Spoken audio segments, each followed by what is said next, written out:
बीड जिल्ह्यामध्ये अतिवृष्टी झाली आणि हे विदारक चित्र आपल्या डोळ्यासमोर आहे। काय परिस्थिती आहे ह्या पिकाची। हे पीक पूर्णपणे तयार झालेलं होतं, घरी येणार होतं, याची काढणी होणार होती।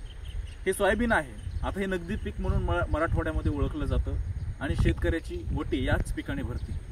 खरं तर शेतकऱ्याला उत्पन्न देणारं हे सोयाबीनचं पीक आहे, पूर्णपणे आता नेस्तनाबूत झाले, वाहून गेले आणि त्यामुळे शेतकरी संकटात सापडलाय।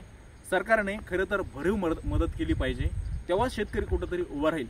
एवढं मोठं संकट शेतकऱ्यावरती आलेलं आहे। ही सोयाबीनची परिस्थिती आपण बघत आहोत कशी झालेली आहे। या सोयाबीनच्या परिस्थितीतून लक्षात येते शेतकरी पूर्णपणे उद्ध्वस्त झालाय। मराठवाड्यामधली ही परिस्थिती आहे। नद्यांना पूर आलाय। ज्या ठिकाणी पूर म्हणजे नदी सुद्धा नाही अशा ठिकाणची सुद्धा आता या ठिकाणी कुठलीच नदी नाहीये आणि अशा ठिकाणी सुद्धा पिकामध्ये एवढं पाणी आहे। पूर्ण पीक हे सोयाबीनचं पीक पूर्ण पाण्यामध्ये गेलेलं आहे आणि सहजपणे आता हे बघू शकतो आपण, सहज हे पीक उपटते, म्हणजे याला काहीच राहिलेलं नाहीये। शेतकऱ्याने कसं जगायचं अशी परिस्थिती निर्माण झालेली आहे। शेतकऱ्यावरती संकट आहे। शेतकऱ्याने कर्ज कसं फेडायचं। शेतकऱ्यांनी ज्यावेळेस पेरणीसाठी कर्ज घेतलं होतं सावकारांकडून, खाजगी सावकारांकडून, ते कर्ज तर फिटणार नाहीच, मात्र सरकारी बँकांचं सुद्धा शेतकऱ्यांकडे कर्ज आहे। मागच्या अनेक दिवसापासून मुख्यमंत्री देवेंद्र फडणवीस साहेब तुम्ही कर्जमाफी करा अशी आर्तहाक शेतकरी देतोय। कारण तुम्ही निवडणुकीपूर्वी शेतकऱ्यांना आश्वासन दिलं होतं की आम्ही शेतकऱ्यांचा सातबारा कोरा करू।